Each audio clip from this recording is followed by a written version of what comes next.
assunto que eu vou trazer o último assunto que eu vou trazer aqui nessa aula de hoje para vocês. Vocês vão ver mais pra frente mais coisas relacionadas à termologia, mas a gente vai ver dilatações térmicas agora aqui dentro desta aula, beleza? E aí, o que são as dilatações térmicas? As dilatações térmicas são, né, a variação que ocorre nas dimensões de um corpo quando submetidos a uma variação de temperatura. Ou seja, quando o corpo ele recebe um calor, ou seja, a gente aquece esse corpo, concordam que as partículas elas vão ficar bem agitadas, elas ficam muito, muito agitadas, e aí elas começam a se chocar. E aí a tendência é que o corpo se expanda, certo? Ou a partir do momento que a gente coloca também, por exemplo, retira calor, a tendência é que as partículas vão se contraindo, né? E fiquem mais estáticas. E aí a dilatação térmica justamente essa é a variação nessas dimensões. E a gente estuda 3 tipos de dilatações térmicas. Elas são muito tranquilas, porque se vocês entenderem uma, vocês entendem as outras duas, certo? E aí eu trouxe para vocês primeiro a dilatação linear. O que é a dilatação linear?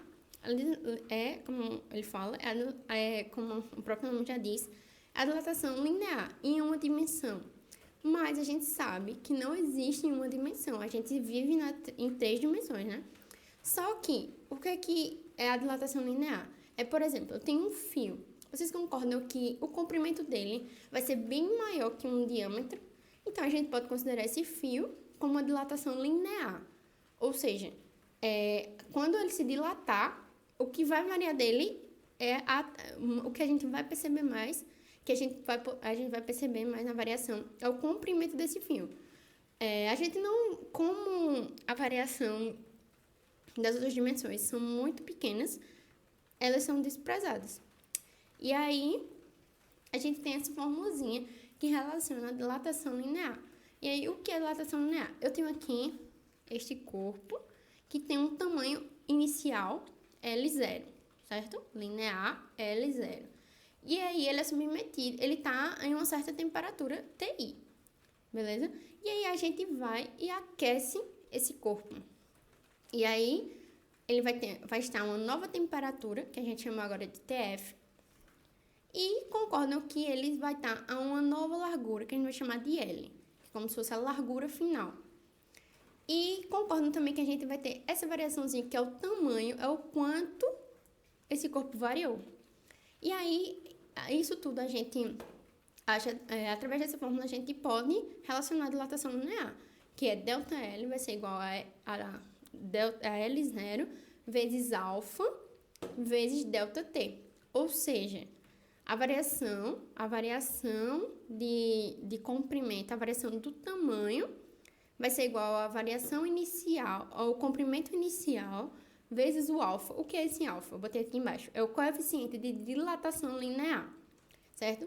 E esse coeficiente a gente não precisa decorar. Na maioria das questões ele vai dar lá. A gente tem que o coeficiente de dilatação linear é tanto. E o que é esse coeficiente de dilatação linear? Esse coeficiente, cada material, ele vai conseguir, como é que eu posso falar? Se dilatar mais facilmente ou mais dificilmente. E aí, esse coeficiente é o que vai definir o tipo de material que eu vou estar trabalhando na dilatação. Beleza? E aí lá na questão vai vir esse coeficiente. E aí, o ΔT é a variação de temperatura. Ou seja, aqui eu botei graus Celsius, mas aí pode vir, se eu usar, não preciso converter para usar, porque meio que a gente, na verdade, assim, se vier em diferença, por exemplo, se ele der uma largura inicial em centímetros, e a variação da largura em metros, a gente precisa sim converter, a gente precisa ter todos esses mais, a gente tanto faz, se você converteu tudo para metros, tudo para centímetros. E aí aqui também, né? A variação da temperatura, que é a temperatura final menos a temperatura inicial, como a gente vê em movimento, né? ΔV, ou seja, sempre quando vocês verem delta, a gente tá falando de variação, beleza? Final menos inicial. E aqui no L também, ó. ΔL vai ser o L menos L0. Tamanho inicial, tamanho final menos o inicial. Beleza? Bom, agora a gente vai ter a dilatação superficial. E aí, se vocês entenderam a dilatação linear, vocês vão entender facilmente a dilatação superficial. Porque, olha que lindo, ela tem a mesma cara, a fórmula tem a mesma cara. A única coisa que a gente vai diferenciar é ΔS, que ele vai estar se referindo à variação da área agora, certo? Ou seja, em duas dimensões a gente vai ter a área. Vamos pensar em uma chapa, beleza? A gente concordam que uma chapa a gente vai ter tanto uma largura quanto um tamanho, uma altura, certo? Mas a gente também tem uma espessura, que é bem desprezível, porque ela é pequena. Então, a gente vai perceber mais a dilatação superficialmente. E aí, por isso que a gente usa a dilatação superficial. E aí, ela é dada por ΔS, que é a variação da área, ou seja, a área final menos a área inicial, que vai ser igual a S0, área inicial, vezes beta, vezes ΔT. E aí, o que é esse beta, né? O beta, ele vai ser o coeficiente de dilatação superficial. E aí, lá na questão, ele pode dar o coeficiente de dilatação superficial, mas ele também pode dar o alfa e pedir uma dilatação superficial. E aí, meu Deus, o que é que eu faço agora? Entre desespero? Não. Porque a gente vai saber que o beta, ele vai ser igual a 2 vezes o alfa. Lembrem disso, o beta, se lá na questão eles derem o alfa, só vocês multiplicarem esse alfa por 2, que aí vocês vão ter o beta, certo? E pode acontecer muito isso, muito, de verdade, nas questões do enunciado, ele pode não dar diretamente o beta, certo? A outra variação é a dilatação volumétrica. E aí, o que é a dilatação volumétrica? Ela vai dilatar o volume, e a gente percebe todos os três, ou no caso em 3D, a gente vai perceber todos os tamanhos, a dilatação em todos os tamanhos.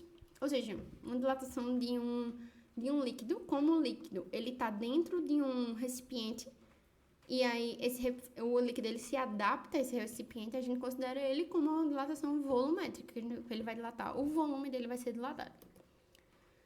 E aí, também tem a mesma cara, só que aí agora a gente vai ter variação do volume, ΔV, volume final menos inicial, vai ser igual ao volume inicial vezes gama, vezes ΔT.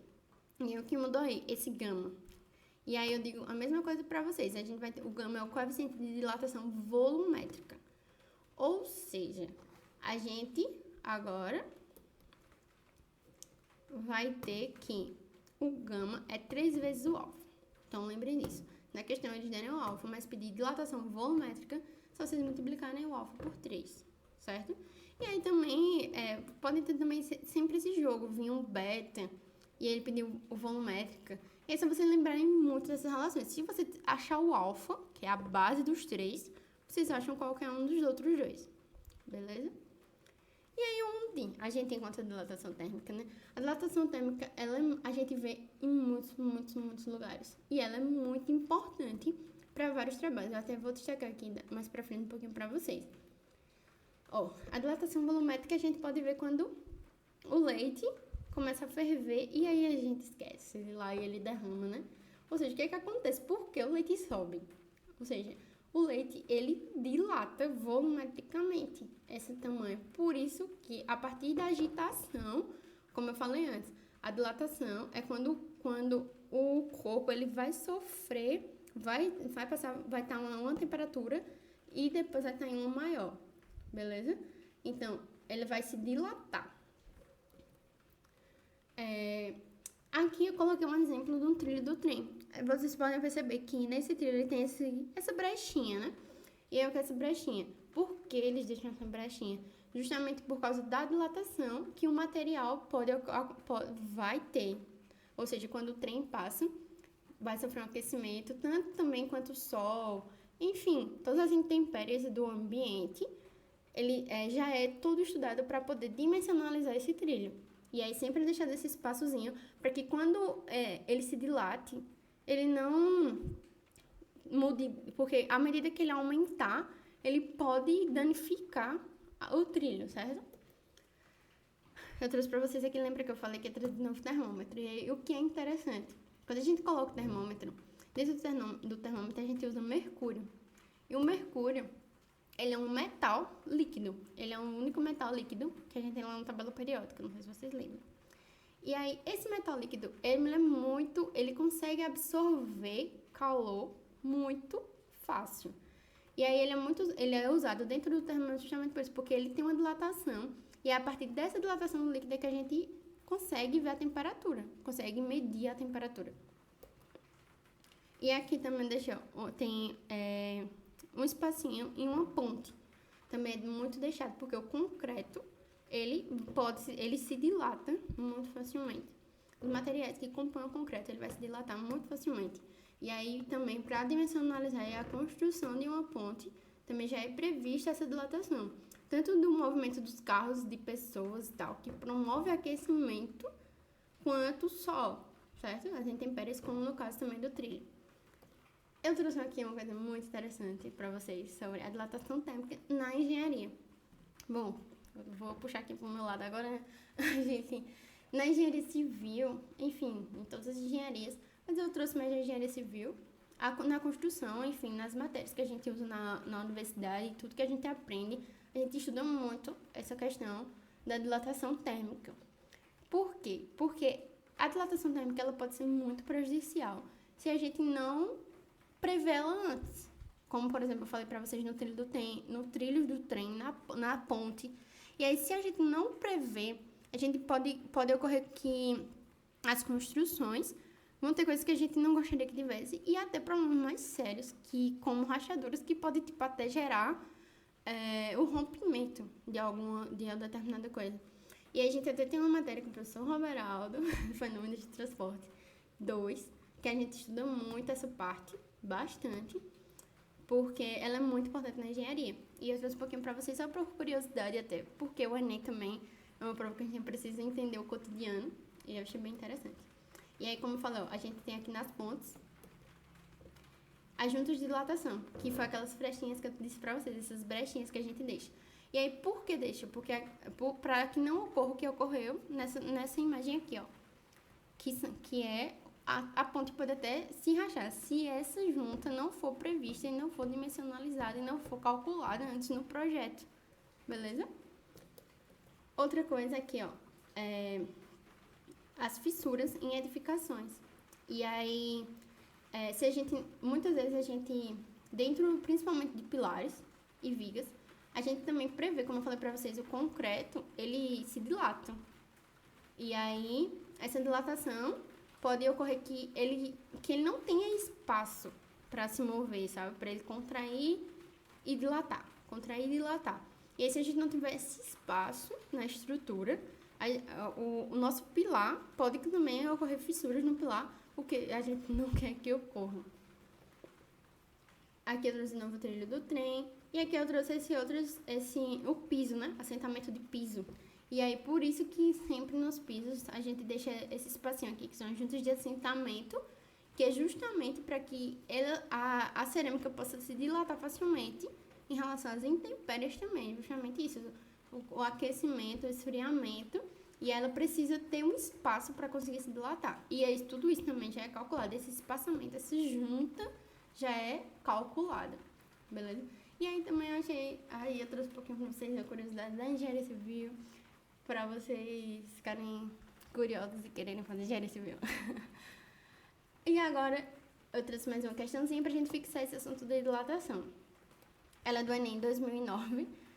A gente vê bem do Enem porque é grande a questão, né? E aí vamos lá.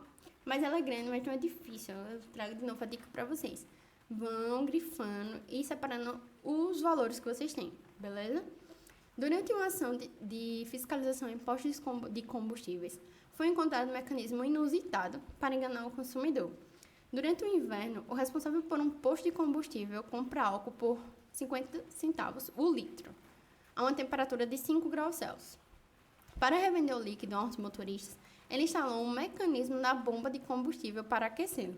Ou seja, quando a gasolina passa pela bomba, né, o combustível, o álcool no caso, não gasolina, mas o álcool ele passa pela bomba, ele vai sofrer um aquecimento. E aí, o que é que a gente vai se ligar? Vai perceber que o álcool ele vai se dilatar, beleza? Para que atinja a temperatura de 35 graus Celsius, ou seja, com a variação de 5 graus para 35. Então, essa bomba vai chegar a 35 graus Celsius. Sendo o litro de álcool revendido a 1,60. Diariamente, o posto compra 20 mil litros de álcool a 5 graus Celsius e os revende. Ou seja, todos os dias eles compram esses 20 mil litros e eles também conseguem vender esses 20 mil litros. E aí, com relação à situação hipotética descrita no texto, e dado que o coeficiente de dilatação volumétrica do álcool é de 1 vezes 10 a menos 3 graus Celsius a menos 1, ou seja, ele já deu aqui o coeficiente de dilatação volumétrica. Como a gente está trabalhando com álcool, a gente sabe que a dilatação vai ser volumétrica, né? Que é um líquido. Desprezando o custo da energia gasta no aquecimento do combustível, o ganho financeiro que o dono do posto teria obtido devido ao aquecimento do álcool após uma semana de venda estaria entre 500 e 1.000, 1.050 e 1.250, 4.000 e 5.000, 6.000 e 6.900, 7.000 e 7.950.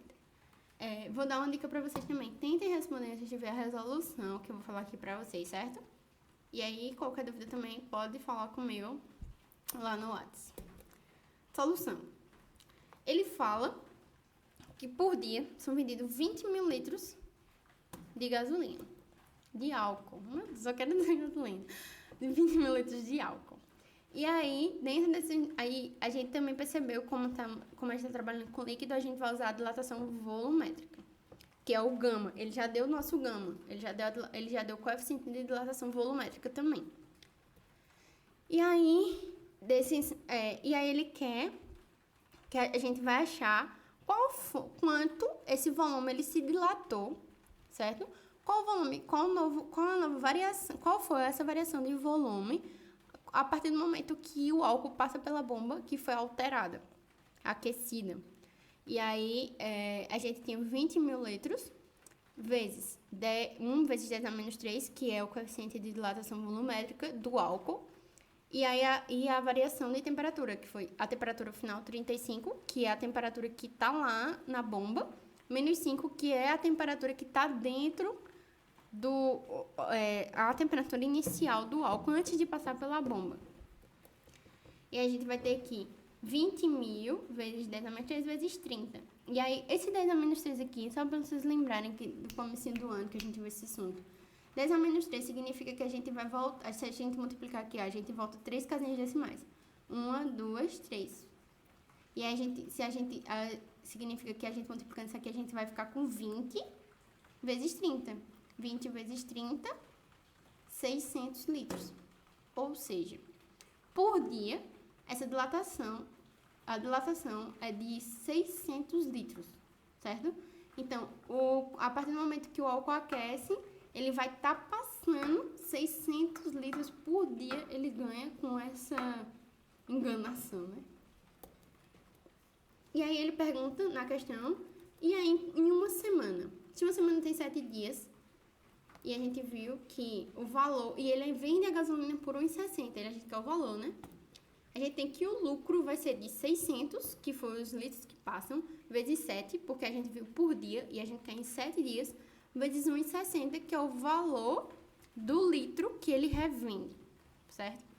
E aí, fazendo esses cálculozinhos, a gente tem o lucro de 6.720, ou seja, ele ganha 6.720 enganando as pessoas. E aí, a gente tem que a letra D, entre 6.000 e 6.900. Beleza? É isso, gente, por hoje. Muito, muito obrigada por vocês. Espero que vocês tenham entendido e compreendido esse assunto, que eu acho muito, muito interessante e muito legal, que a gente consegue perceber muito ele no dia a dia. E qualquer dúvida, podem entrar em contato comigo ou com o Christian, certo? Você já tem lá no grupo nosso contato. E é isso, gente. Beijos, bom estudo. Continue se cuidando direitinho aí, para que em breve a gente consiga ter de novo nossas aulas presenciais, tá bom? Beijos, tchau, tchau.